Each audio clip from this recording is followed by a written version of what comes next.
Are you okay? Getting this wet? I found the woman I always meet just in time for the last train, crying on a bench at the taxi stand, drenched in the rain. I instinctively called out to her, deciding to share a taxi and drop her off at her home. Maybe it's because we see each other every day. Despite it being the first time we spoke, I felt a natural sense of closeness, as if we had been talking all along. My name is Ricky Henderson. I'm 37 and work in sales. My workplace manufactures women's clothing and bags, and my job is to promote these products to our clients.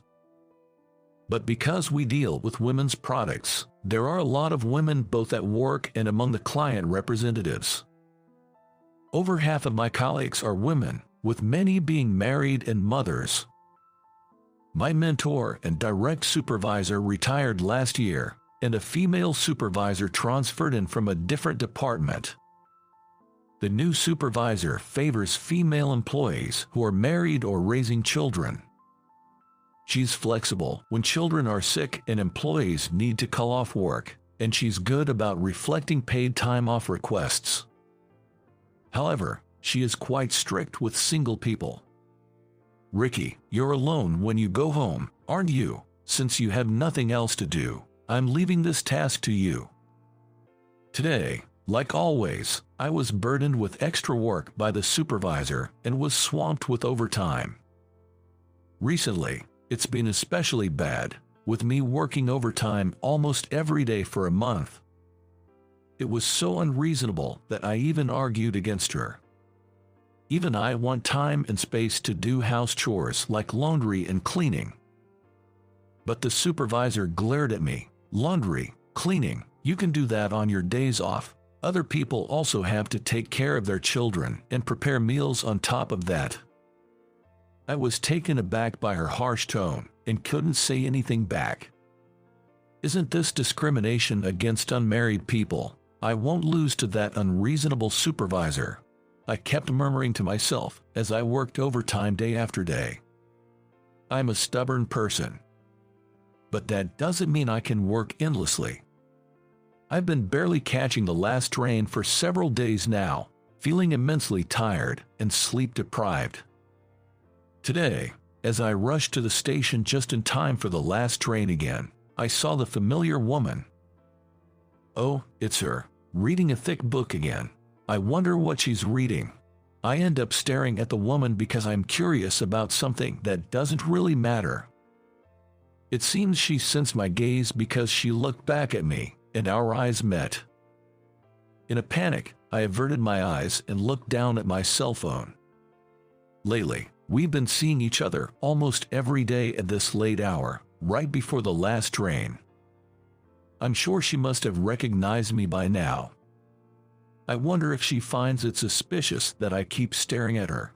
Despite my worries, I find myself looking her way. Like me, she always arrives at the station just in time for the last train, engrossed in some thick book. Not only that, but there were also moments when I caught her quietly shedding tears while looking at her phone. I wonder if she's also being dumped with work by her boss or someone. I can't help but speculate about her. To me, she's a figure of interest, and I find myself watching her whenever we meet. One day, I was fighting against overtime as usual, right up to the last train. But it was raining heavily that day, like an overturned bucket. You've got to be kidding, I didn't bring an umbrella. Muttering to myself, I ran through the rain to the station. No sooner had I reached the ticket gates than the last train pulled away. Crap, not my day, I grumbled, heading to the taxi stand. There, on a bench, I saw a familiar woman crying in the rain.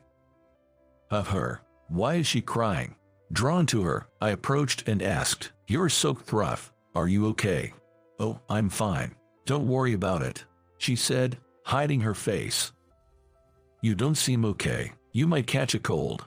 Are you heading home now? Where's your place?" I found myself speaking naturally in her presence. Maybe because I see her every day. Despite it being our first conversation, I felt a natural closeness to her, as if we've always talked. "I live in Huntington," she replied through her tears. "I live there too. I'll share a cab with you part of the way." I decided to somewhat assertively join her. When she got in the taxi, she told the driver her destination and spent the whole journey crying alone. While I was concerned, I didn't dare to ask her anything.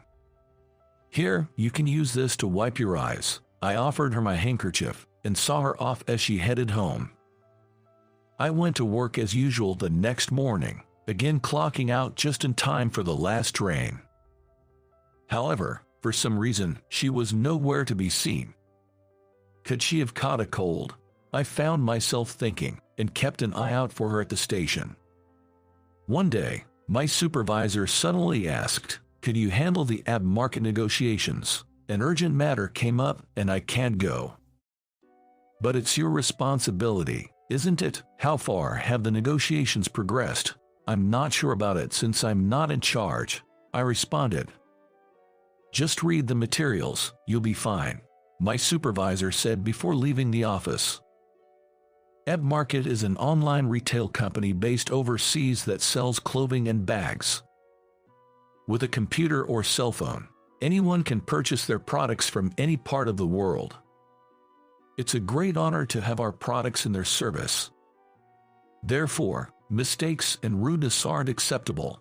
I went to the client as a replacement for my supervisor but ended up listening to complaints about her. "That lady is always late with her responses, and her handling is careless. Our president is the same. Both of them are slow and really sluggish when it comes to work." The client's representative complained not only about my supervisor but also about his own president. The representative had been much more polite and kind when I had previously visited with my supervisor. But on this day, he was evidently irritated, and the negotiation ended without a deal. I gave up and decided to return to the office. As I walked out of the meeting room and into the hallway, I passed by the woman I'd shared a cab with recently. When I looked surprised, she also looked surprised and bowed, saying, "Oh, it's you. Thank you for the other day." Then, in a rush, she took out her business card and handed it to me, saying, "I apologize for not introducing myself sooner. I'm Emily, the president of Ab Market." "What, you're the president?" Taken aback, I handed her my business card in return. "I'm Ricky from BC Apparel. My father, who was the former president, fell 2 months ago, and things have been chaotic. I couldn't introduce myself sooner. I'm sorry." Emily, as she was now known, apologized again and then whispered softly, "I'd like to thank you for the other day, so if you have a free day, could you call me at the number on my business card?" No, there's no need for thanks. I didn't do anything special," I replied modestly, but Emily looked a little sad. "But I still haven't returned your handkerchief. Could you find some time for me?" Despite being the president, Emily seemed so timid and humble. Without thinking, I replied with a resounding, "Sure, I'll contact you again." Fast forward to a few days later on a Friday night. I had arranged to meet with the president of a client company at a renowned fine dining restaurant. The place was known for its high-end service and food. I had never been to such an expensive restaurant before. What's more, I had no idea that the woman I had been seeing at the station was the president of my client. I headed to the restaurant with a mix of surprise and shock. I was so nervous and didn't know what to talk about. Then, Emily, as she asked me to call her, broke the ice by saying, "I know we just got here, but would you mind listening to my problem?" "Go ahead. Please tell me anything," I replied in a surprisingly energetic manner due to my nervousness. I was an ordinary employee of my father's company before my father, the former president, collapsed 2 months ago from a cerebral hemorrhage. Then I was put in charge of the president's business. I listened to Emily's story and suddenly remembered her reading a thick book at the station just before the last train. "That's why you studied every day." I was satisfied in my mind and asked, how is your father? I asked Emily. His life is not in danger, but he's bedridden and can't move or speak, she said. I felt a cold sweat trickling down my back. I felt I had asked something I shouldn't have. She continued, my mother passed away a few years ago, and I have no one to rely on. The employees say I'm not dependable, and my relatives tell me I'm not cut out to be a president. I've been feeling down. Emily shared her troubles while wiping away her tears. Because they think I'm not reliable, my relatives are trying to set me up with a guy who runs a company in the same industry. They're suggesting I should marry him and merge the companies. Mergers, marriages. Do your relatives decide all those important things? I found it hard to believe what Emily was sharing. But Emily, wiping away her tears, said, my father can't speak, and I'm too timid to oppose my relatives. The man they've set me up with is very arrogant, and his harsh messages make me cry every day. I don't want to ruin my father's company, but I'm constantly worrying about what I should do. Her words reminded me of the time when I saw her crying at the station while looking at her cell phone. You shouldn't have to deal with work or marriage alone. You should firmly refuse anything you don't like. I gave her the best advice I could. Emily wiped her tears and gave a small smile and said, thank you. Just talking to you has made me feel a little lighter. Since that dinner, whenever we both had time off, Emily and I started to go out for meals together. I was worried about her and just couldn't leave her alone. I felt I wanted her to share everything with me, even her worries. When I talk to you, Ricky, I feel at ease, but I'm sorry. I keep complaining about my work every time we meet. Aren't you tired of it? Every time we went out to eat, Emily would check on my well-being before we parted. No worries, I feel trusted. And by the way, you don't have to speak formally. You can just talk casually with me. If I'm going to talk casually, Ricky, you should too. I'd be happy if we could become closer. Her innocent smile made my face turn red up to my ears. I found it comforting to watch Emily as she spoke energetically or seriously, and I just nod along. She seemed relieved when I told her about my work complaints and private marriage concerns. Emily was both a business associate and a friend. Our unusual relationship continued for a while, and we shared various stories with each other. Emily was gradually becoming more capable of handling her presidential duties. Watching her growth was a great joy for me. Today, I made my way to Emily's company again, pushing forward discussions with the person in charge. The president, who I thought had finally gotten the knack of working efficiently, is often seen smiling at her cell phone during work. Did she find someone special? She's so transparent. Now, I find myself able to hear these complaints about the president with a smile. Most likely, the reason Emily is grinning at her cell phone is because she's looking at the messages I've sent her. I found myself becoming more and more aware of how I should treat Emily, who was often perplexed. Emily, you shouldn't be looking at your phone during work. The person in charge is having a hard time. When I told her that during our dinner, her face turned red in surprise. Oh no, were the employees watching me? How embarrassing. Despite being the boss, I find it adorable how she has such unguarded moments. Ricky, you always see right through me, and you're always correcting me when I mess up. To her, who said this with a wry smile, I conveyed with a serious look. I like you, Emily. I want the person I like to be even more wonderful, even at work. Amidst her flustered and blushing state, I found her endearing and, once again with a serious look, expressed my feelings. I would like to support you not only in your professional life, but also in your personal life as your lover. She blushed bright red up to her ears and nodded, yes. That was the start of our romantic relationship, and it triggered my decision to transition to her company. I didn't switch jobs just because of my lover. I was already exhausted from the unreasonable demands of my previous boss and had been considering a job change. We're striving to support each other as good partners in both work and personal life. Fast forward a few years, we'd got married. As our life stage changed, I also stepped up at work. Now, as her executive assistant, I support and oversee my wife's work from the closest perspective. I want to support you throughout our lives, both at work and in personal life. When I say this, my wife responds with a smile. I'm glad to have met you. Let's support each other in both work and personal life. A woman I met at the subway station and had always been intrigued by. Now, as my dear wife and partner at work, I hope we can continue to support each other. How was that?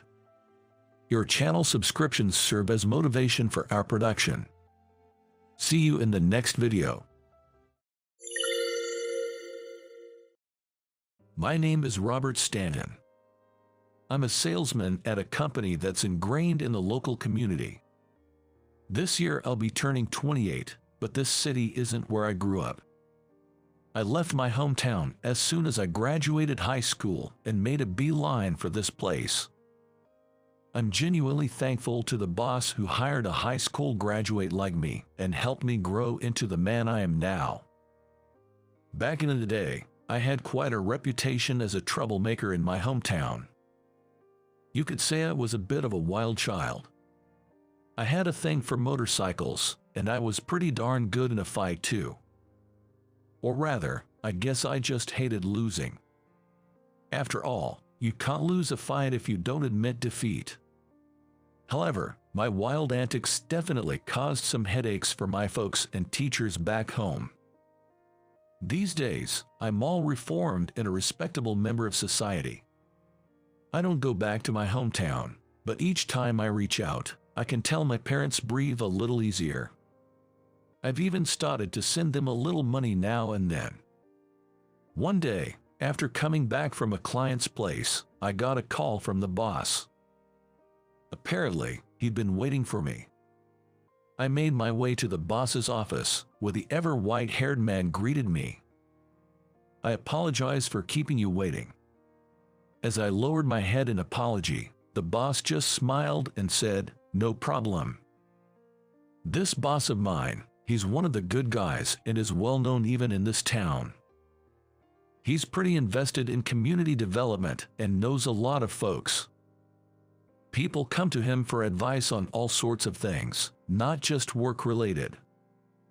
And he's always been incredibly caring. Despite having no ties to him, he took me under his wing like I was his own son. I was motioned to sit on the guest sofa. As I sat down, the boss started to talk. "Sorry for being so sudden, but Robert, what do you think about matchmaking?" Caught off guard by the sudden proposal, all I could do was let out a puzzled sound. I mean, it's true my social life lacks a feminine touch. Mainly because I haven't felt the need for it. To set the record straight though, it's not like I can't attract the opposite sex. It's just that I haven't felt like dating anyone. I still think I'm in the middle of getting my life back on track. I just wasn't in the mood to get a girlfriend. But what the boss suggested was matchmaking. This wasn't just about introducing her, it was about setting me up for marriage. Moreover, the introduction came from the boss, who was my benefactor. I felt anxious, wondering if there was any way out for me. I was trying to think of a way to decline, but my mind was all over the place, especially at a time like this. Listen, she's the daughter of the owner of Harris Enterprises. You've seen her a few times, haven't you? She shows up at Chamber of Commerce parties too. I'd seen the daughter of the head of Harris Enterprises before. She was well known in this part of town. But not because she's cute. She's famous for never smiling. It sounds good to call her a cool beauty, but she has zero sociability. Her beautiful eyes and well-proportioned face stood out even at the Chamber of Commerce parties. I'd always been friendly with the Harris Enterprises and the boss, and I wondered if maybe the boss couldn't refuse them. "She is about the same age as you." The president said he wanted me to introduce a good young man, and Robert, your face immediately came to mind. He handed over the marriage interview photo with a smile. When I opened the old-fashioned marriage interview photo, there was the daughter of the Harris Enterprises boss, dressed in a formal dress, sitting with a composed look on her face. She was definitely pretty and cute, but I thought I wouldn't like such an unsociable woman. I have my ideals too. A homey, cute girl with a smile. I like girls who eat well. The girl in the photo doesn't look like she eats at all. She looks so out of this world that I thought she might be eating mist or something. I think I'm not worthy. I tried desperately to decline with a non-committal phrase. "What do you mean? Are you saying my eyes are clouded? There's no one more suitable than you, is there?" The boss showed no signs of backing down. In the end, I was overruled by the boss's "Why don't you at least meet her?" and I agreed to the marriage interview. Seeing the boss's happy face, I started to feel a pain in my stomach. The date for the marriage interview was set immediately, and I bought a new suit with the money the boss gave me. I wanted to decline the suit, but the boss told me not to destroy his reputation, so I ended up buying a new one. So, on the day of the marriage interview, I entered a high-class restaurant in a brand new suit. I had a sharp pain in my stomach from nervousness since morning. I hadn't told my parents about the marriage interview because I planned to decline somehow. The boss was sitting with me as a substitute for my parents. After a while of sitting, the landlady of the restaurant showed up.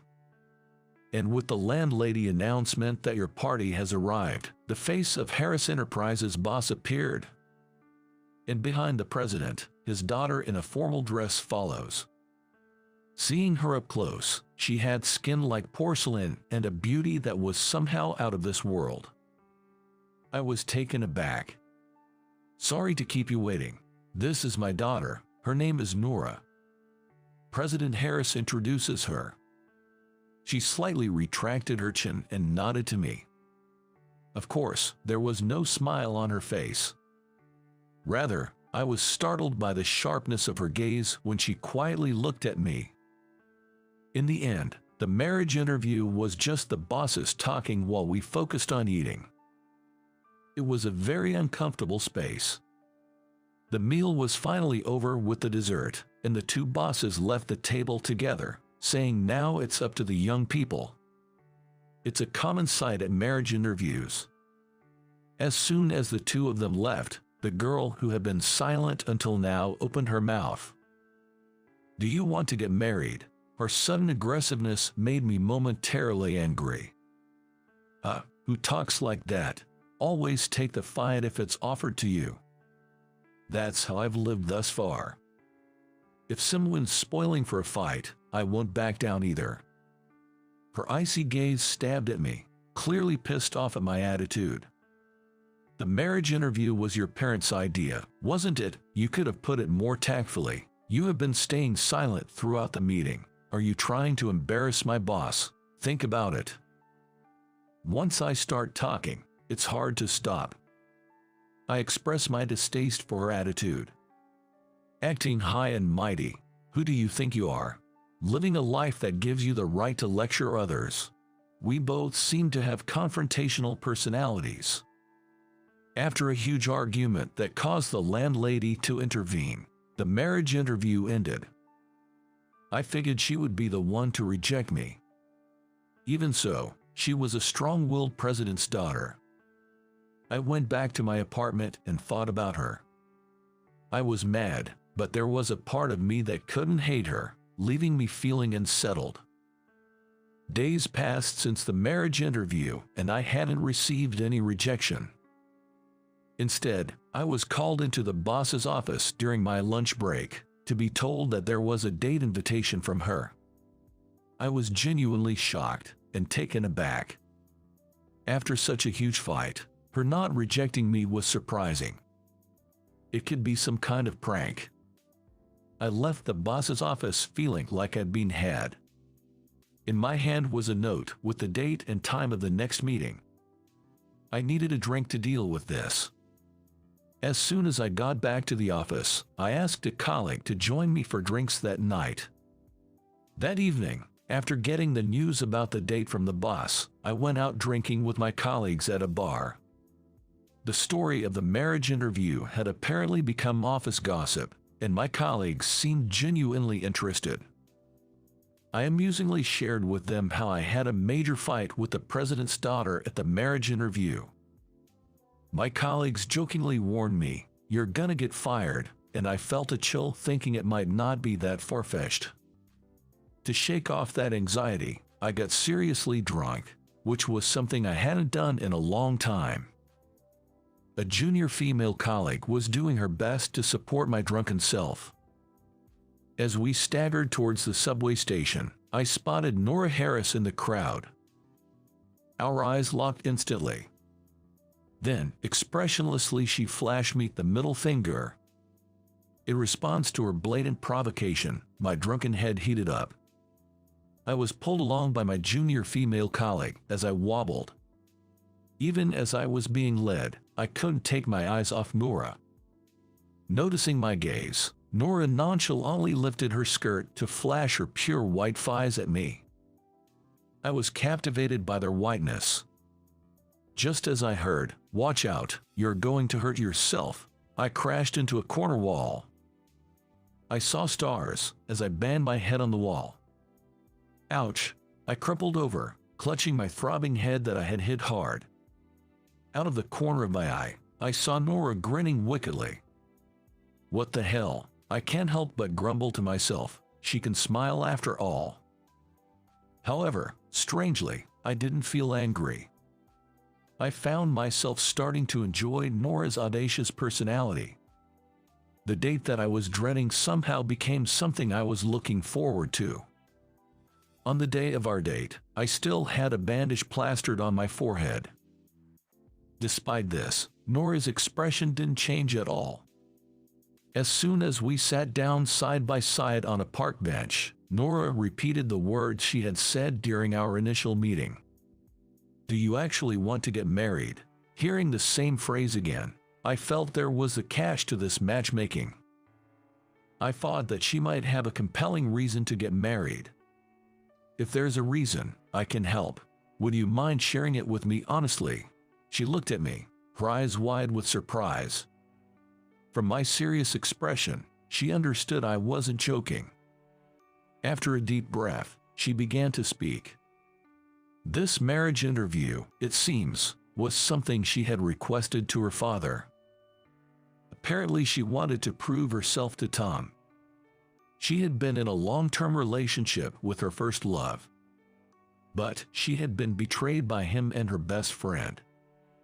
Betrayed by her boyfriend and her best friend. The deeply wounded Nora wanted to get married to show them up. She wanted to show them that she didn't need them. That was the reason why she was rushing into this matchmaking.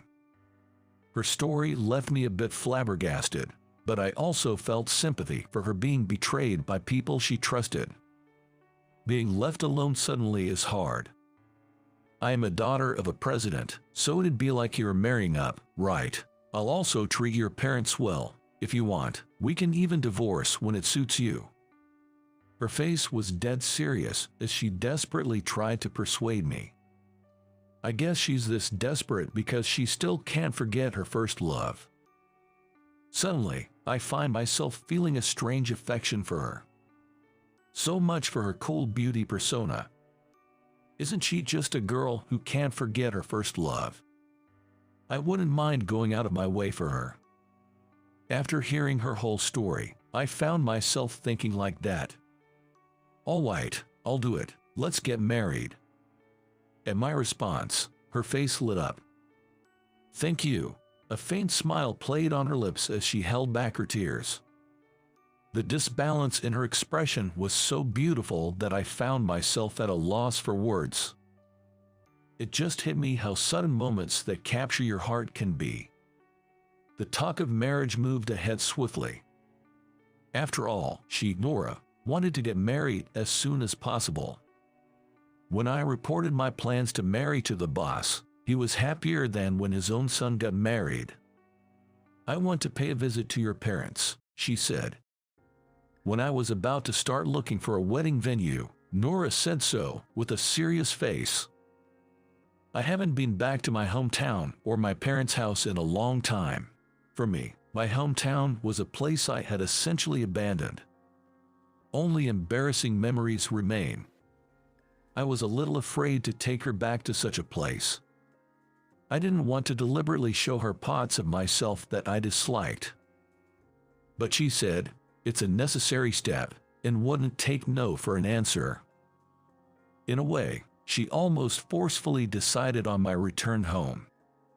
When we actually got there, I was surprised to find everything looking so familiar. The family home I so disliked returning to now felt incredibly nostalgic.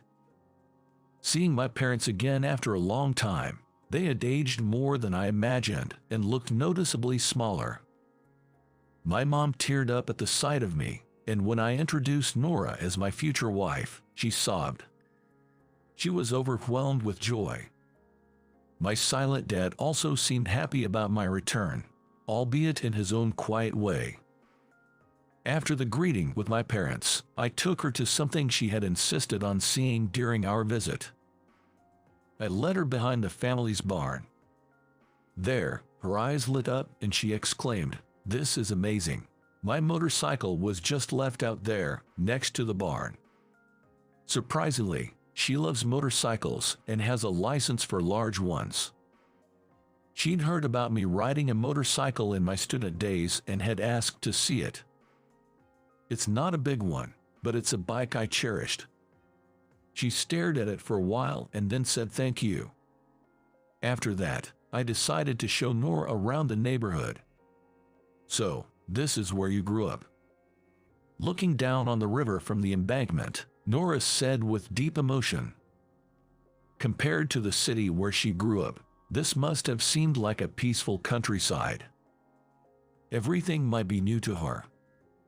After deciding to get married and meeting a few times, Nora's expression gradually softened. She would even flash a small smile at me. If we build a home together, will she smile more? As I thought about creating a warm home, I felt a bit foolish. She's marrying me not because she loves me, I remembered. But I guess it's okay because I'm in love with her. "Hey, is that you, Robert?" A hoarse voice called out to me, probably from too much drink. Turning around, I saw an old friend from my rebellious days, Steve, looking at me with a surprised expression. On either side of Steve, young punks still in their prime were standing by. It seemed Steve couldn't manage to reform himself after all. "Yes, but who are you again?" At my reply, the heat in the room instantly surged. I figured he was a mate from my reckless past, but his features had changed so much I couldn't recognize him. The signs of a rough life were etched onto his face. "You think you can just waltz back here after all this time, acting high and mighty like the old days?" He glared and threatened me, but I wasn't scared in the slightest. My only worry was whether my girlfriend who was with me would be in any harm. As we locked eyes, Nora peeked her head out between us. "So it's true you were a badass?" she said, starting to laugh, clutching her stomach. Seeing her laugh so freely, both Steve and I were taken aback, losing momentum. "Who's this you're with?" "She's the woman I'm going to marry." "I see." Just like that, a peaceful expression fell over Steve's face as he looked at Nora. "It seems like your life has been moving on just fine." Hearing that, I remembered clearly who this guy was. The moment I realized, I froze on the spot. He was my ex-girlfriend's brother. I wanted to say something, but the words stuck in my throat. and I couldn't get anything out. While I was frozen in place, he gave Nora a gentle pat on the shoulder and smiled. "Be happy with Robert. I had a sister too. She's not in this world anymore, but do it for her sake as well." Leaving those words behind, he started to walk towards his car parked under the levee.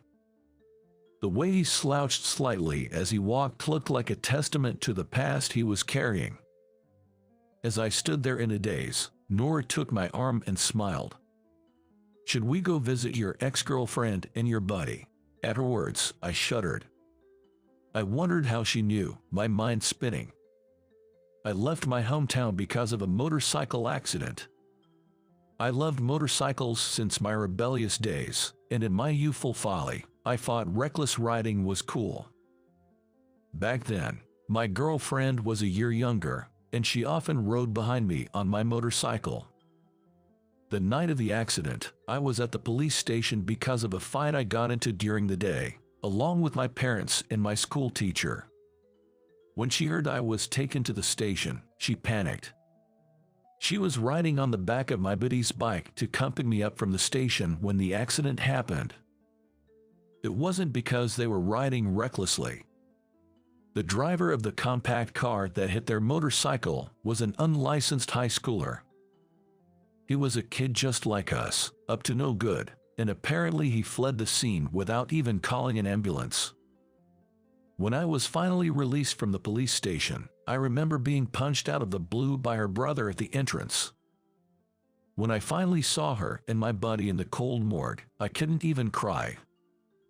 I was left in a state of utter disbelief, emotionless, unable to do anything but gaze at the two of them. Afterward, as soon as I graduated, I left my hometown. I left everything behind, including my home, to start afresh. To my surprise, Nora seemed to know all about this. My dad would have definitely looked into my potential match. She said with a hint of regret. It made me wonder, knowing all that, why she would agree to this matchmaking. Knowing my past, how did this match even happen? By all accounts, I was a nuisance, wasn't I? Did her father not consider the harm it could do to his daughter? Times change. My dad understands that, and so do I. She retorted, sounding a bit upset. I scratched my head, realizing the depth of Nora's father's understanding. Perhaps being raised by such a parent is what made Nora as compassionate as she is. Let me meet her and his best friend. For the first time, I visited the graves of my ex-girlfriend and best friend. Nora stood next to me, her hands folded in silent prayer. When I asked her what she'd been talking about, she said, "I was informing them about our marriage," with a chuckle. I declared that I was taking Robert. With a serious face, Nora walked ahead, leaving me stunned. She turned back and reached out to me. I took her hand. We held hands for the first time. Her hand was slightly sweaty, perhaps from the nervousness. Her face was calm as always. When I gently swung our hands, she looked down and gave a small, shy smile. Her shy smile was endearing. I wished she could open up to me sooner. And so, we walked hand in hand down the Sunset Road, lost in thought. 6 months after greeting my parents, we were finally on the eve of our wedding. Nora was still a grad student and surprisingly, busier than I was with my job. "You're free to do what you want on your last night as a bachelor, you know," Nora told me at the cafe we were meeting at. My coworkers had invited me for drinks, but I wasn't particularly excited about my last bachelor's night. I was a little worried that Nora might get cold feet at the last moment. Nora, unaware of my feelings, seemed slightly upset. I think she feels guilty for pushing me into this marriage. Ew, how awful. Nora's face fell as she raised her voice. "Do you know them? It's my ex, Tom." As I turned to the entrance, I saw a man in a suit and a trendy-looking girl entering the cafe. When the man spotted Nora, a distasteful grin spread across his face. He walked straight over to our table. "Long time no see. So, you're getting married, huh?" He talked as if we were close, but his eyes weren't smiling. He was a good-looking guy, but there was a hint of danger about him. "Tomorrow is our wedding. It's a small ceremony for my family only. This is Robert. He's going to be my husband." Nora introduced. I gave a slight bow and muttered a quick hi. The man looked down at me as though I was something disgusting. The girl with him looked anxious. "So, you're being shipped off to a husband so soon. Is this an arranged marriage, or just a move to get back at me?" Pathetic. Despite his provocative words, her expression remained unchanged. She cast her eyes down, seemingly ignoring the man's harsh words. Even if Nora could shrug it off, I couldn't. I glared at the man from my seat. My attitude seemed to make him falter slightly.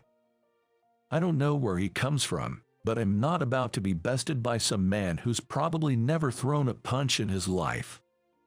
"Are you trying to pick a fight with my wife, or with me?" "I don't back down from a fight, you know. What are you gonna do?" "So what if it's an arranged marriage? Nora is the woman I chose. She's too good for you." When I growled back, Tom's face went pale. Layla, who fell in love with Tom, pulled the man's sleeve and said in a low voice, "Stop it. Really? You're gonna marry this uncouth man? Don't expect to be happy." Tom spat out a petty parting shot, then hurried out of the cafe as though he was fleeing. Nora watched him go, her face stunned. Then, she turned to look at me intently. I felt strangely uncomfortable under her gaze. Double what? Unable to endure Nora's scrutiny, I turned away. Ignoring my discomfort, she placed her hands on my cheeks and turned my face towards her. "Do you love me?" She looked deeply into my eyes and quietly asked the question. Caught off guard, I started to panic. My body temperature rose dramatically. At the same time, an irrational anger welled up in me. What a clueless woman. My words slipped out in embarrassed frustration. She frowned and gave my cheek a firm pinch. "Ouch, ouch, stop it. I just like you, okay? I never said you had to like me back." The pinching fingers finally released me, but my moment of relief was short-lived as she swiftly slapped both her hands on my cheeks. Why do I have to endure this? I glared at Nora, my eyes watering from the pain in my cheeks. How clueless can you be, you thick-headed man? Surprised by her sudden confession, I pinched my own cheek. I wanted to make sure I wasn't dreaming.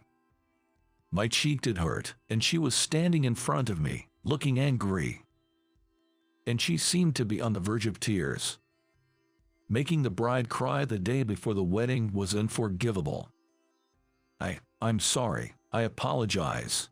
I realized that I was the clueless one. She had been giving me signals all this time, and I had missed them. Nora stood there, her face pouting. Tomorrow, she would be standing next to me in a pure white wedding dress. I was glad I could confirm her feelings the day before our wedding. We might have our fair share of arguments, but we'd be a happy couple.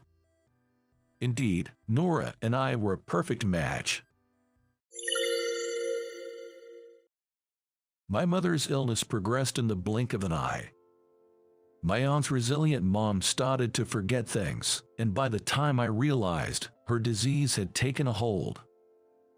It was early onset Alzheimer's disease. When I heard the diagnosis, my heart almost stopped. My dad passed away when I was just a kid, and I grew up with my grandmother in my mother's family home. With the inheritance and life insurance from my grandfather and father, we never felt financially deprived. My mom began showing symptoms when I was in college. The disease tends to progress faster in younger patients. With just my elderly grandmother and me, a student, it was impossible to take care of my mom at home. we quickly made the decision to place her in a well-equipped care facility. Of course, we visited her as much as time allowed. After school, on Saturdays and Sundays. Sometimes she would remember me, sometimes she wouldn't recognize me at all. Visiting Mom was both a joyful and painful experience. During those days, I noticed that fresh roses were always displayed in her hospital room. Roses were her favorite flower. At first, I thought someone might have visited her. However, fresh roses were always present in her room, no matter when I visited. Today's roses are called Comme de Chambord. Aren't they beautiful? That day, my mother seemed to be in a good mood, cheerfully greeting me. Casually arranged in a vase by the window was a rose, the cream color of which intensified towards the center of the flower. It was a variety of rose I had rarely seen before, and its beauty captivated me. "Look, that girl brings them," she said, looking out the window. There were two women standing there. "Do you remember her, John? That girl, that girl," she repeated, but I didn't recognize the women outside the window at all. I thought that her memory was once again shrouded in fog, moving between the past and present, reality and dream. I understood that was the world my mother was living in. Afterwards, I put my dozing mother to bed and left the hospital room. My name is John Snyder, and I am 32 years old this year. My mother was diagnosed with early-onset Alzheimer's disease about 2 years after I started working. Towards the end, my mom could no longer recognize me. Still, I still remember how happy she smiled when I showed her our wedding photos. My wife, Isabella, was introduced to me by my mother. Isabella was a volunteer at the nursing home and always brought roses for my mother during her visits. It was then that I noticed and decided to approach her. I fell in love with Isabella at first sight. Isabella was also a model for a popular magazine, and her radiant beauty was immediately noticeable. To be honest, I was so stunned by her beauty that I lost my words after I approached her. Were the roses a bother? I like them too, she asked me with a shy look, and I shook my head. Upon seeing my response, Isabella smiled and extended her right hand towards me. "My name is Isabella Thompson. I've wanted to talk to you for a long time." I was overjoyed by her sudden confession. That's how we started dating and got married once I had a stable job. I wanted to introduce my bride to my mother while she was still alive. That was the reason why we hurried to get married. Afterwards, my mother passed away and my grandmother followed soon after. Isabella and I had a daughter the following year, in the spring when I turned 27. Just as I had sworn to protect Isabella and our daughter, another sudden parting strikes me. During my work, my mother-in-law called me, telling me that Isabella had collapsed at her parents' house. By the time I rushed to the hospital, she mentioned, Isabella had already passed away. She had suffered a heart attack, as my mother-in-law informed me. Even knowing the cause of her death, the fact of her passing doesn't disappear. I remember I was blankly thinking about such things. After Isabella passed away, I'm raising our daughter, Scarlett, single-handedly. For Isabella's parents, Scarlett was their first grandchild. My in-laws have been fully supportive of me and Scarlett. The apartment where Scarlett and I live is just a stone's throw away from my in-laws' house. The house where I lived with my mother and grandmother had too many memories, so I didn't feel like living there, and after marrying, the three of us were living in this apartment. Now it's just Scarlett and me. Daddy, I'm home. My in-laws help with pickup and drop off for daycare. Scarlett comes back to the apartment after eating dinner and taking a bath. When I'm late for work, she sometimes stays overnight at her grandparents' house. Scarlett runs in from the entrance and hugs me. I lifted Scarlett with one arm. "You must be tired from work. Haven't you eaten dinner yet?" As she lined up Scarlett's shoes neatly, Isabella's younger sister, Hannah, who is my sister-in-law, asked. It has become Hannah's daily routine to reheat the food that my mother-in-law sends and prepare my dinner. Hannah, being Isabella's sister, was unlike the vibrant and radiant Isabella. She was rather quiet and inconspicuous. I felt a bit uncomfortable around Hannah. She seemed to be a shut-in and didn't seem to be working.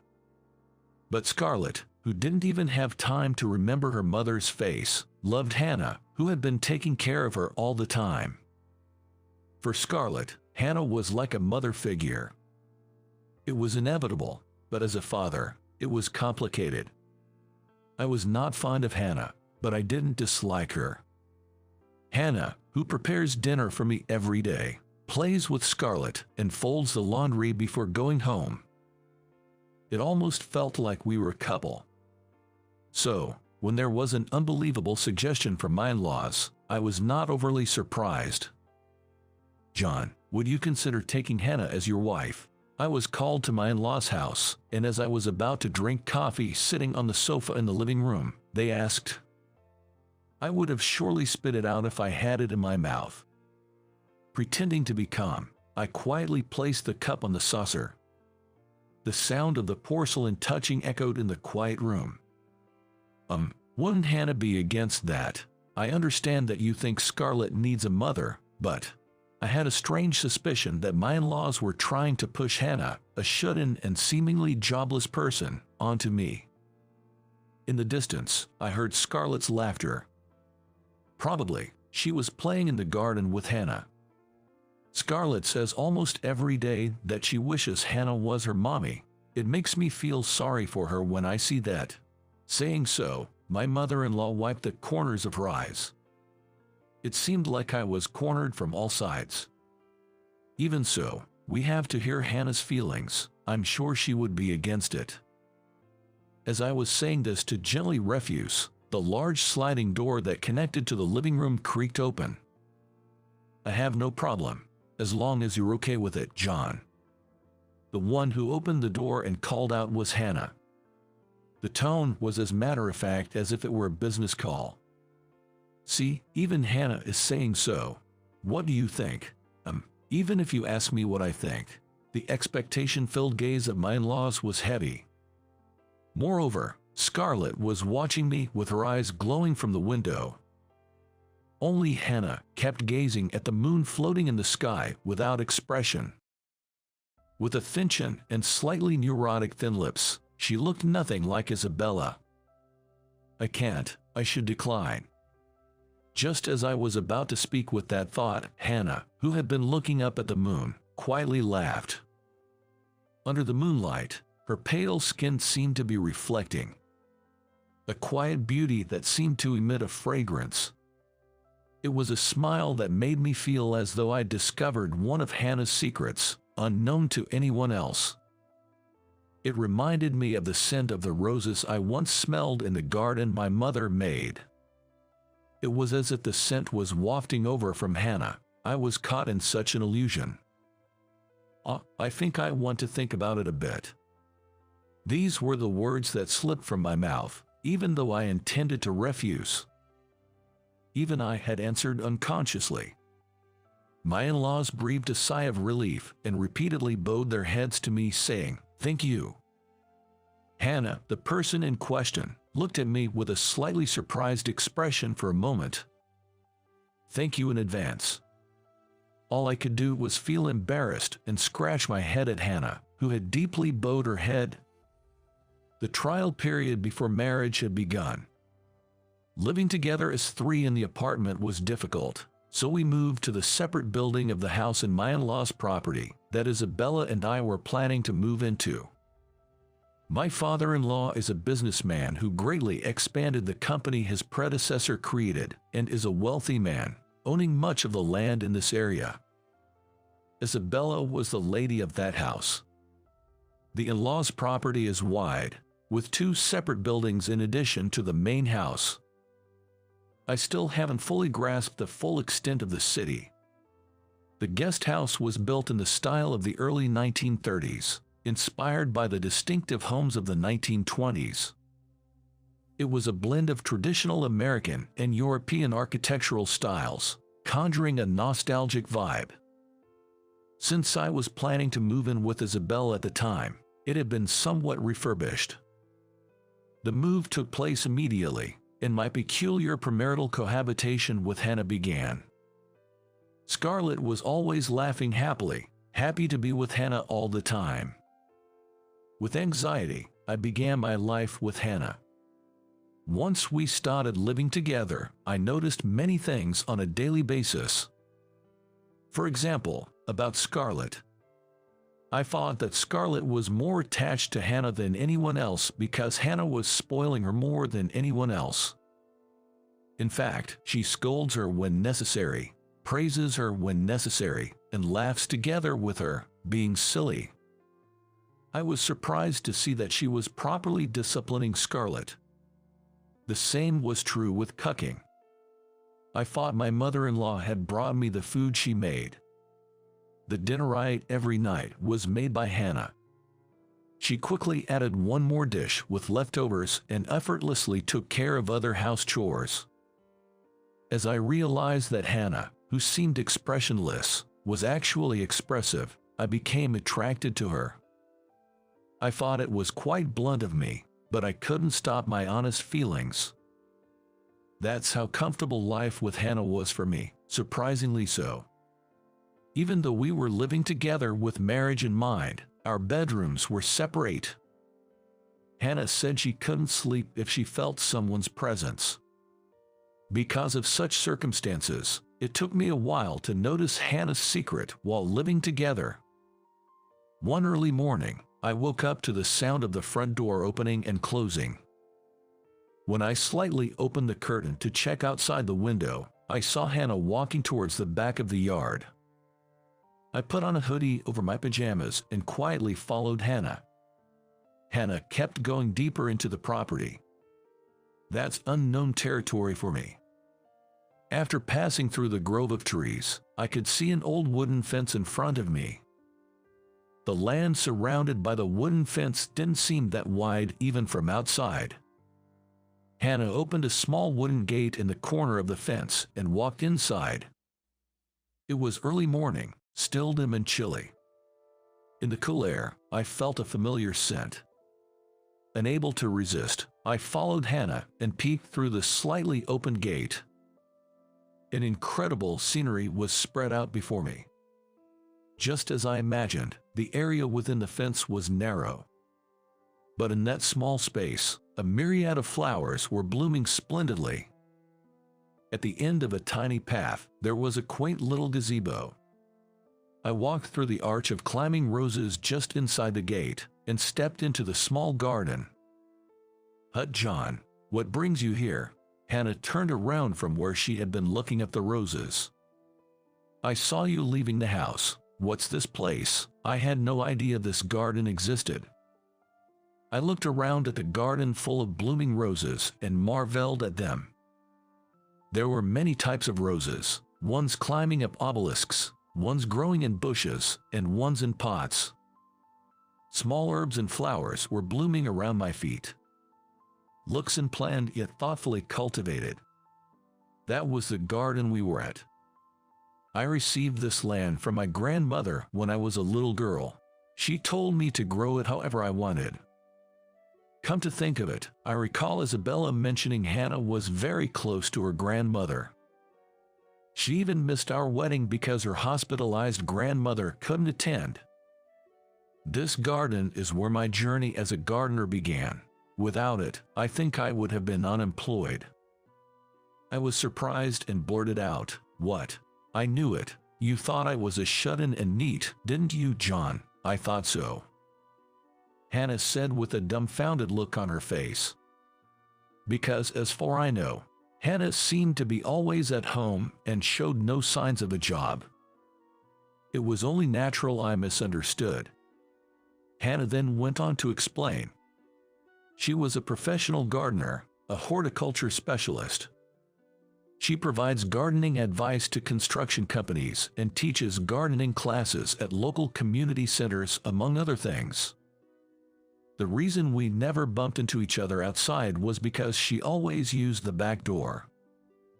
I had no idea this secret existed. I'm shocked. Oh John, this bud is about to bloom soon. Hannah pointed at a rosebud gleaming with morning dew. Seeing my misunderstanding cleared, she showed a genuine smile, the first I had seen from her. We watched together as the rosebud slowly unfolded. Wow, it's beautiful. This rose is called Comme des Chambord. The petals were a creamy color that deepened towards the center. To me, this rose was a reminder of my mother and Isabella. While looking at the Comme des Chambord, I was taken back to various memories. My mother, before falling ill, was a dedicated gardener, particularly adept at cultivating roses. Our family garden was always filled with blooming roses. The Comme des Chambord was among them. I remembered when Isabella and I went to sort through my mother's belongings, the Comme des Chambord was in full bloom. At that time, I asked Isabella the name of this rose. It was intended as a bit of a romantic riddle. I was wondering if Isabella remembered the rose that marked our meeting. However, Isabella had completely forgotten and couldn't name the Comme des Chambord. I remembered feeling a bit disappointed and lonely. When I mentioned my fondness for roses, Isabella said she liked them too. Looking back, since we've been married, I can't recall ever having roses displayed in our home. Somehow, the puzzle in my head feels disjointed. And then I found a possibility. When I realized it, I felt like the puzzle in my head snapped neatly into place. You were the one who gave the roses to Mom, not Isabella, weren't you? At my question, Hannah flinched. She turned away and answered, "No, you're wrong." Her expression seemed stiff as she looked away. I was convinced by Hannah's attitude that my hypothesis was correct. These roses were my mom's favorite. Usually, she'd forget about me, but she remembered me that day. I think it must have been because of these roses. Thank you. At my words, Hannah sighed as if she had given up. I'm sorry for lying. Isabella told me to keep it a secret. I've known about you for a long time, John. Turning towards me, Hannah gave a troubled smile. Even before Isabella and I met at the care facility. That was a long time ago. Back when Hannah was still in elementary school. Isabella, her sister, was a bright and flashy figure at the center of their family. Hannah, on the other hand, was described as a plain and quiet child. She shared that she had a bit of a stutter when she was young. Because of this, she hated speaking with people and gradually stopped communicating with her family. When she spoke, she could see the sadness on her parents' faces. She hated that. Every day, being compared to Isabella hurted Hannah. During such times, she said she was moved when she peeked into my family's garden. I was lured by the scent of the roses and peeked through the gaps in the fence, she said. As Hannah spoke, my memories began to resurface. There was indeed such a thing. A girl was peering into the garden from a gap in the fence, and my mom gently called out to her. That girl turned out to be Hannah. When my mom asked, "What's wrong?" Hannah suddenly started crying. Like she was spilling a secret she couldn't tell her family, expressing her dislike for her talentless self and her desire to disappear. I was surprised when the girl started crying and wiped her cheeks gently with a handkerchief I had in my pocket. Repeatedly, I soothed her back while reassuring her, "It's okay. I have something special for you. Nurture it with love. It will surely respond. When this rose blooms, your heart will also become rich and filled with joy," my mom said as she handed over a small potted rose. This rose is called Comme des Chambord, just like you, a beautiful rose. The pieces of memory puzzle all fall into place where they should be. The back of a girl holding a potted plant with both hands, running away. That was Hannah's back. And then I remembered what my mom had said in the hospital room. Looking out of the window, my mom said to me, "Do you remember that girl?" My mother knew that Hannah, who was bringing the roses, was the girl from that time. Isabella and Hannah were sisters who were volunteering. It was like the Little Mermaid in an Andersen's fairy tale. The prince, who misunderstood, had been mistaken all along. "John, you told me back then to show you the garden I'd made someday. I am who I am today because of you, John. Isabella's little lie is nothing." Thinking that Hannah, who had always kept the truth in her heart, had been watching over Isabella and me, somehow made my chest ache. "I have something I need to tell you, John." Was there still another secret beyond this? My heart started to pound. Hannah took a deep breath and looked into my eyes from below. And then she said with a serious face, "I've loved you all along." Could there be another line that strikes as deeply as this one? It feels like a shot straight to my heart. Why don't you move forward with me, little by little? I'm not asking you to forget Isabella. I just want you to enjoy the rest of your life with me. I was utterly blown away. The tightening in my chest, I think, was because of my overflowing love for Hannah. I'm sure Isabella would forgive me. She may be laughing in heaven knowing her secret is out. When I gently embraced Hannah, I caught a whiff of roses. 6 months later, Hannah and I had a small wedding. A garden wedding in Hannah's secret garden.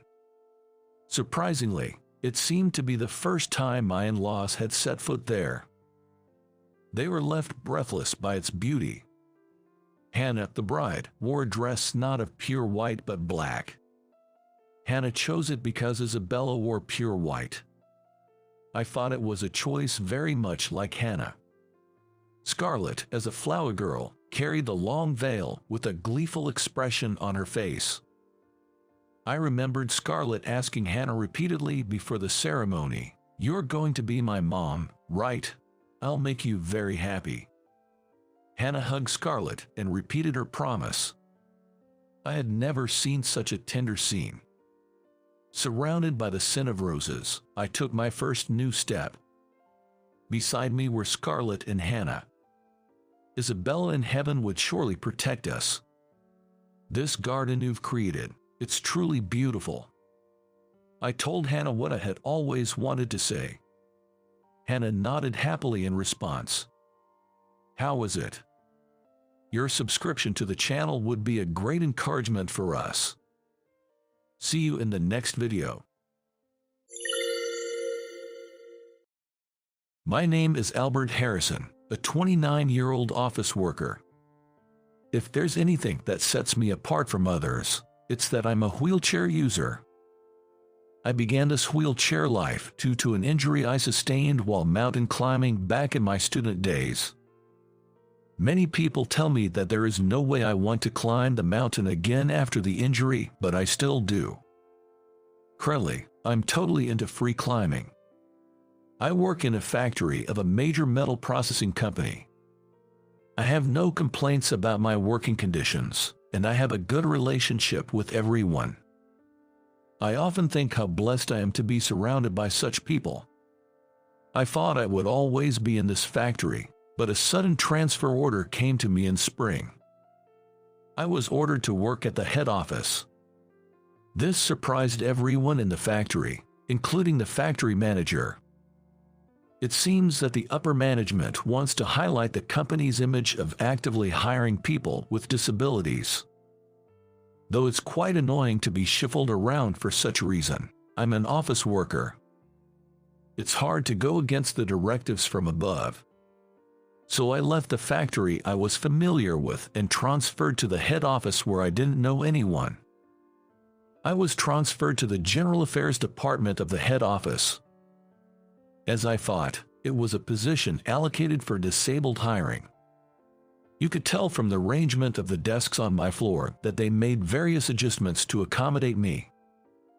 The CEO directly told me, "We'll improve anything that makes you uncomfortable," and I became determined to contribute for the wheelchair users who will be employed in the future. "Nice to meet you, I'm Cindy Miller. I'll be your mentor until you get used to the head office," said a cute woman who looked like a small animal, extending her right hand. "I can do most things on my own, but when I need help, I hope you can assist me." When I said this, she replied, "Yes," with an energetic response. I felt slightly less tense, thinking that I might get along well with her.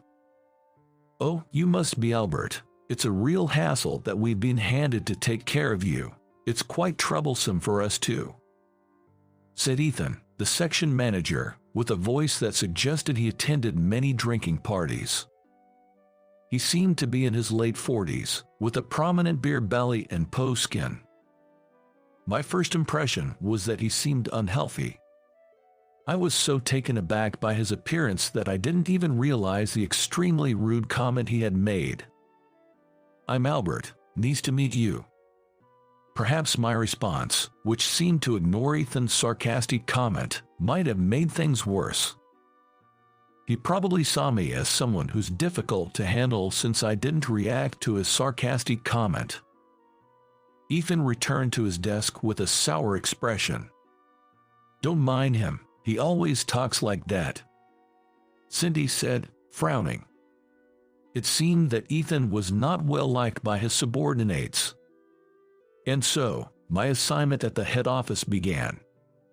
I don't consider this a big disruption, just a minor bump in the road. The work was similar to the administrative tasks I had at the factory, and the manuals were well organized, so there were no issues. The only minor issue was Cindy. I think she probably didn't have much experience dealing with wheelchair users before. She tended to treat me as someone special. Being overly considerate made me feel somewhat uncomfortable. "Oh, I'll get that for you," Cindy said as I was about to go and retrieve some document files. "It's all right, I can get it myself. If I can't do something, I'll ask for help," I told her. Upon hearing my words, she looked surprised. Seeing her expression, I realized that someone else must have said the same thing to her before. The next moment, her cheeks turned red, as if she was ashamed of her actions. "How about we go out for dinner tonight?" When I said this, Cindy responded with a "Pardon, I'm asking you out. Is that okay?" She looked surprised. "Sure," she said. After hearing her reply, I gripped the hand rims and pushed the drive wheels. My wheelchair moves smoothly as if it's an extension of me. At the filing cabinet, I turned back to the desk and saw Cindy looking worried. I gave her a small wave, "I'm fine" gesture. After work that day, I asked Cindy out for dinner. "You know, I commute by car. Would you walk with me to the parking lot?" We agreed to meet at the company's main entrance. She was waiting for me, looking a bit anxious. In my wheelchair, I naturally look up to her from a lower viewpoint. She had a different shade of lipstick on than she usually wore at work. She must have retouched her makeup. I was a little fascinated by the slight change in her profile.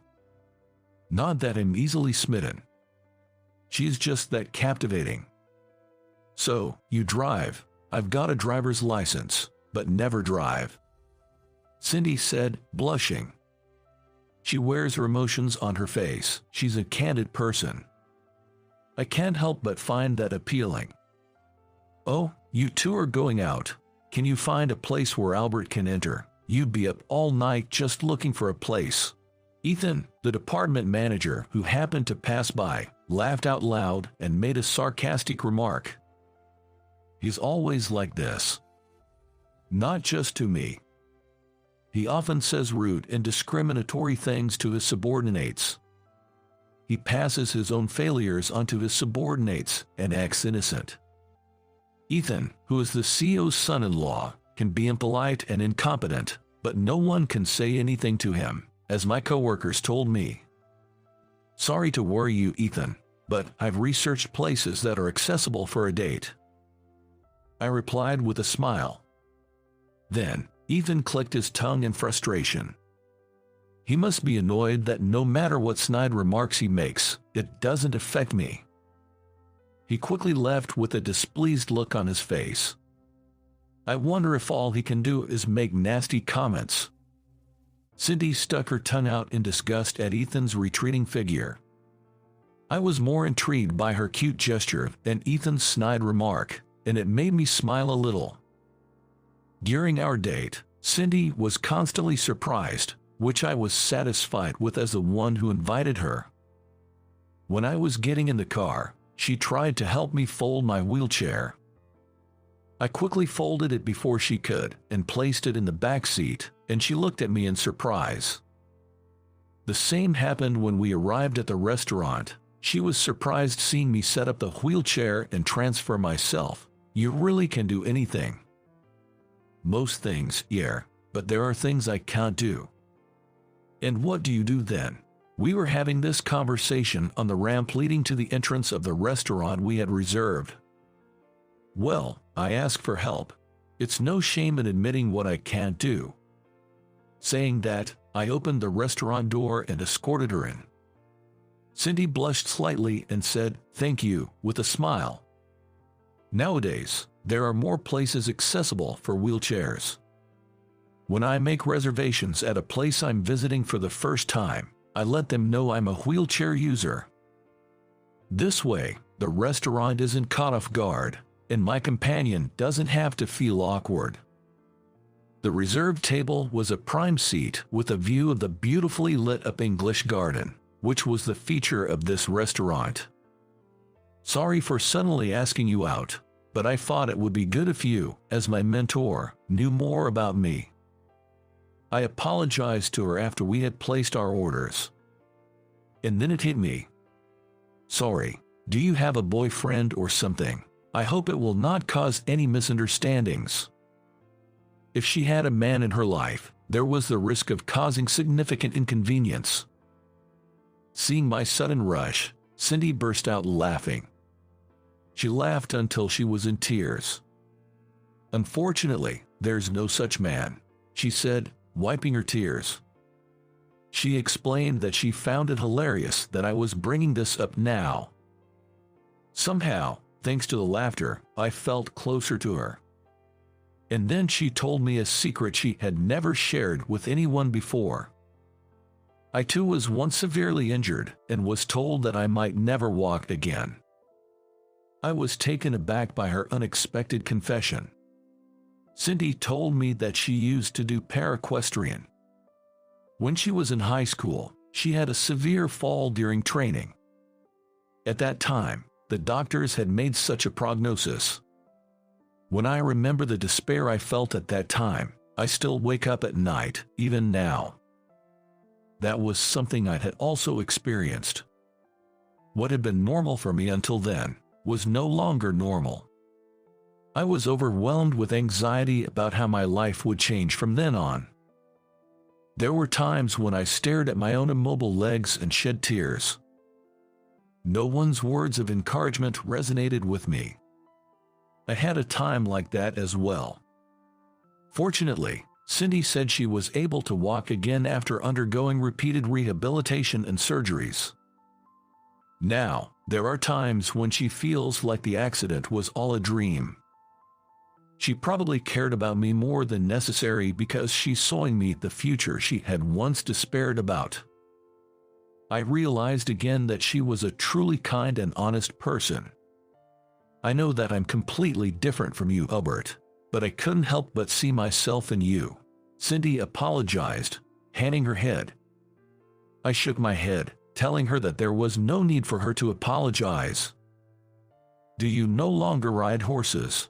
At my question, she nodded with a somewhat sad face. She said she had become too scared to do it.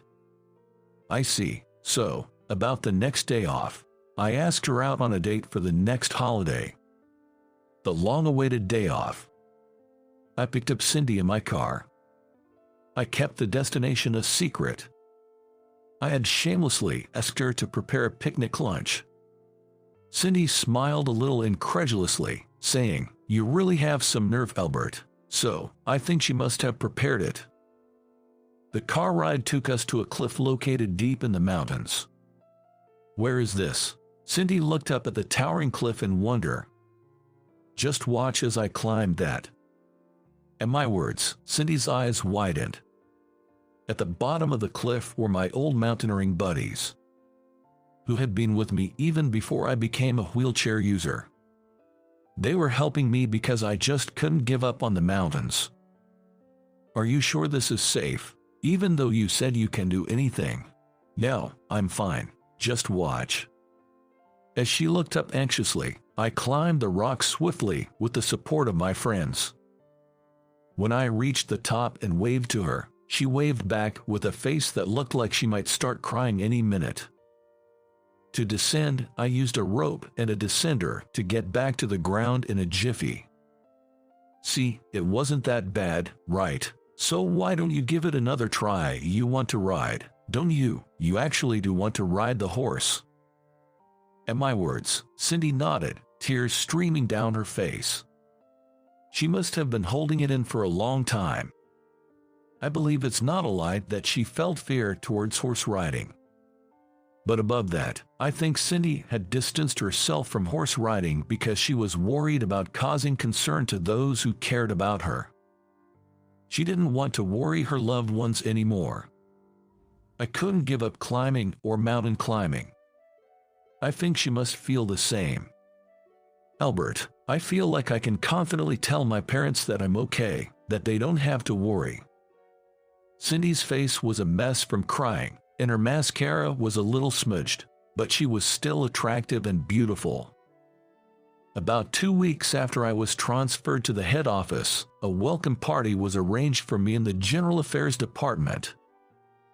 The location of the welcome party was a high-end sushi restaurant, a place I wouldn't normally set foot in. Sushi is my favorite food. I was looking forward to the welcome party. However, an incident occurred on the day.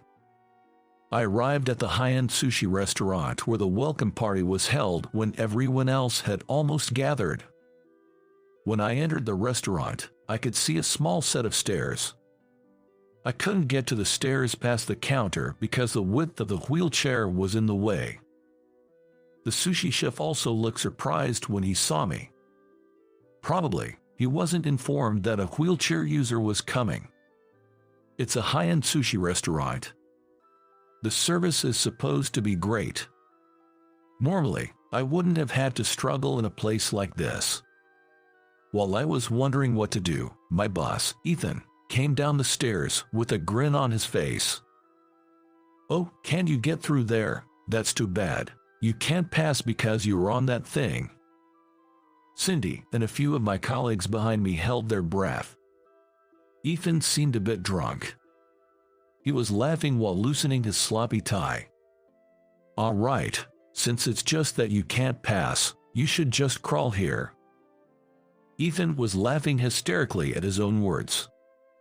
The atmosphere in the place froze instantly. All I had on my mind was sushi, and honestly, I didn't even want to deal with Ethan. "Come on, crawl over here. You said you wanted to eat sushi, didn't you?" The one who snapped at this provocation was Cindy. She slipped past me and walked briskly towards Ethan. Then she grabbed Ethan's tie. "Have some shame, you pig," Cindy growled in a low voice. Everyone there must have thought for a moment that they were hearing things. Ethan seemed a bit taken aback by Cindy's forcefulness. "This is bad. It could turn into a brawl in the restaurant at this rate." I smiled at the chef.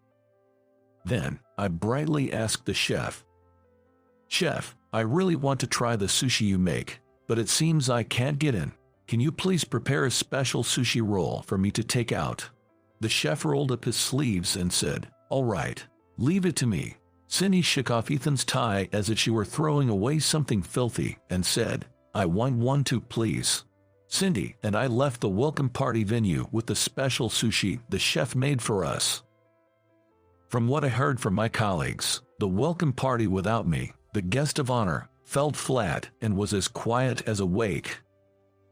Everyone seemed to be glaring at Ethan while stuffing their faces with delicious sushi. I felt a bit apologetic, but everyone said they enjoyed the sushi with a smile, so that put my mind at ease just a little. Cindy and I left the sushi restaurant and ate our sushi in a nearby park. Cindy, angry as she was, popped a piece of sushi into her mouth with a swift, impulsive gesture. "You know, it might taste better if you take your time." "Shut up, I'm angry," she retorted. Watching her angrily stuff her face with sushi, I enjoyed my own gourmet sushi. It was probably a treat from the restaurant's head chef. There were more toppings than the usual premium sushi. The next day, when I arrived at the office, it seemed that the events of the previous night had caused quite a stir. Apparently, my coworkers were livid at manager Ethan's behavior and were planning to lodge a complaint with HR and the higher-ups. In surprise, one of my colleagues explained, "You were just the last straw." Many had been unhappy with manager Ethan's attitude for some time, but his position as the boss's son-in-law had forced them to put up with it. However, after seeing his treatment of me the previous night, everyone had decided they could no longer tolerate it as human beings. For my part, I had had my sushi and felt like maybe it was time to let it go, but Cindy said, "It's for the person who gets hired next, too," which made me feel a bit ashamed of my irresponsibility. I'd been somewhat self-centered, thinking as long as I was happy, everything was okay. I hadn't really thought about the people who would come after me. HR started conducting interviews, and soon it was my turn. The meeting room prepared for the investigation also had the CEO present. This was clearly seen as a serious issue. "I'm sorry for the actions of my son-in-law. It's due to my lack of oversight. Please forgive us." The CEO started by apologizing, which made me feel somewhat overwhelmed. Cindy, who was interviewed before me, apparently explained everything about the incident the previous night in detail, and also talked about all that had led up to it. In addition to that, it seems they managed to gather information about manager Ethan's misconduct from other colleagues as well. "Albert, we're thinking of demoting Ethan and asking him to leave the headquarters. Will that lighten your mood a bit?" the CEO asked. I took a moment to think about it. It didn't seem like that would really solve anything. When the CEO asked me again, "What do you think of manager Ethan?" I decided to be honest about my feelings. "I feel sorry for him. He probably just lacks imagination. I can't say much since we just met, but I don't dislike manager Ethan." The CEO was taken aback by my response. But before that, I shared all the harassing behavior from manager Ethan that I had heard from my colleagues with the CEO and the HR manager. "Still, everyone deserves a chance to start over. That includes manager Ethan," I added. I assured the CEO that I believed Ethan would change his attitude after this whole mess. Though I am single, Ethan has a wife and children. He has a lot to protect. Please give him a chance. With that, I bowed to the CEO. "I'm touched by your generosity. Thank you for forgiving my son-in-law, for protecting my daughter's family. As a father-in-law, I am grateful," the CEO said. His words deeply moved me. A man who can genuinely apologize for others. If this man is at the top of the company, it's in good hands. This is a great company, I thought again.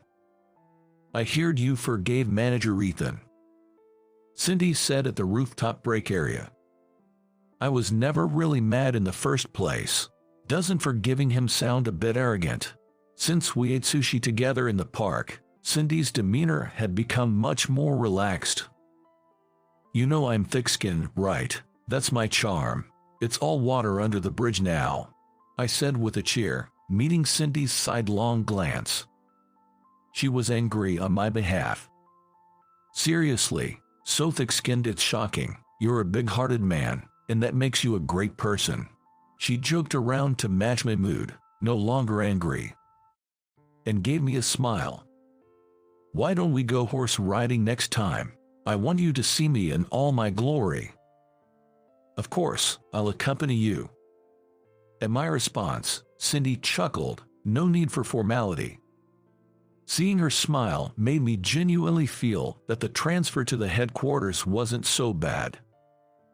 Later, when my boss Ethan insisted on apologizing by bowing deeply, I was completely taken aback. He tried to hug me while sniffling, so I ran away as fast as I could. My colleagues couldn't stop laughing at the spectacle. It felt like a sudden gust of fresh air had swept through the office. Cindy was laughing so hard, she was tearing up. Hey, stop laughing and help me out. That's not something I'd expect from the self-sufficient Albert. Her response left me at a loss. Ethan, still calling out Albert, wouldn't give up trying to hug me. If you'll make me your girlfriend, I'll help you. In a voice only I could hear, Cindy softly whispered this. She had a bold side that belied her appearance. That was part of her charm. Let's not just date, let's get married. At my response, Cindy, saying okay, stood up from her chair and placed herself in front of Ethan. Could you please not smear your snot on my future husband? Her comment made the whole department erupt in laughter. Well wishes came flying from all around. Our future couldn't be brighter. Is it too soon to be looking forward to our wedding? What do you think? Subscribe the channel and it will give me the motivation to produce more. See you in the next video.